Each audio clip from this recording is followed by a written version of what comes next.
காலில் போடுகிற செருப்பு நனையல மலையில, இடுப்புல போடுற பெல்ட் நனையல மலையில, உடம்புல போடுற சட்டை நனையல மலையில. ஆனால் உண்ணுகிற உணவு நெல்லு மலையில நனைஞ்சு போதுன்னா நீ என்னடா புடுங்கிட்டு இருக்க? குடிச்சிட்டு செத்தா 10 லட்சம், கூத்தாடிய பார்க்க போனா 10 லட்சம், விவசாயம் செஞ்சா ஏக்கருக்கு 50,000. இப்ப நான் விவசாயம் செய்யவா இல்ல குடிச்சிட்டு சாகவா இல்ல கூத்தாடிய பார்த்துட்டு சாகவான்னு கேட்டா இந்த கேள்விக்கு என்ன பதில் இருக்கு? என்ன வளம் இல்லை இந்த திருநாட்டில், ஏன் கையை ஏந்த வேண்டும் வெளிநாட்டில், ஒழுங்காய் பாடுபடு வயக்காட்டில் உயரும் உன் மதிப்பு அயல் நாட்டில் என்று எம்ஜிஆர் பாடிட்டு போய் கிட்டத்தட்ட 60 வருஷம் ஆச்சு.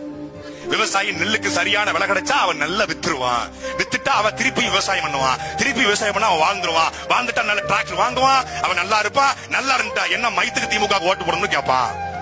அவன் யார் விவசாயத்தை தூக்கி பிடிக்கிறாங்களோ, யார் வந்தால் விவசாயம் அரசு வேலையாக மாற்றப்படுமோ, யார் வந்தால் இயற்கை விவசாயத்தை ஊக்குவிப்பானோ, எவன் நம்மாழ்வாரை தூக்கி பிடிக்கிறானோ, எவன் விவசாய சின்னத்தை தூக்கி பிடிக்கிறான் அவன் பக்கம் நிற்பா. அவன் நிக்க கூடாது, என்ன பண்ணணும்? சாகணும். மானியம், போனஸ், இந்த இலவசம் அப்படி கையேந்திய நிக்கணும், பிச்சைகாடு நிக்கணும். அதுக்குதான் இந்த வேலை. விவசாய மானத்தோட துண்ட போட்டு நின்னுட்டா எதுக்கு திமுக அதிமுக, எதுக்கு காங்கிரஸ் பாஜக? மானியம் ஒண்ணு இருக்க போய் தானே, இலவசம் ஒண்ணு இருக்க போய் தானே, உன்ட போனஸ் உன்ட தள்ளுபடி இந்த கர்மாந்திரம் இருக்க போய் தானே கை கட்டி நிக்கிறான். வழி இல்லையே. திமுக ஓட்டு போட்டா தானே இலவசம் போனஸ் மானியம் கிடைக்கும். கொடுமையில சூடத்துல அடிச்சு சத்தியம் வாங்குறது விவசாயிட்ட போய் திமுக ஓட்டு போடுங்க.